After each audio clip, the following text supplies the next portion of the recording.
হে আল্লাহ, আপনার কাছে আমার একটাই চাওয়া। আমি খুব দুর্বল, আমি খুব অসহায়। হে দয়াময় আল্লাহ, আমাকে ক্ষমা করে দিন। হে শাফি, আমাকে সুস্থতা দান করুন।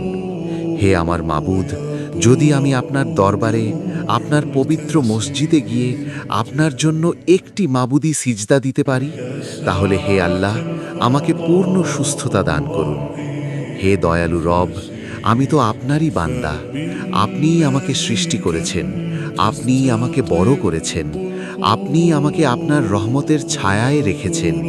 হে আল্লাহ, আপনার রহমত থেকে আমাকে দূরে সরিয়ে দেবেন না। আপনি যদি আমাকে ছেড়ে দেন, তাহলে আমি যাব কোথায়? আমার আর কেউ নেই। আপনি ছাড়া আমার আর কোনো আশ্রয় নেই। হে পরম করুণাময়, আমাকে আপনার রহমতের মধ্যে রাখুন। আমাকে ক্ষমা করুন, আমাকে সুস্থতা দান করুন। আমিন।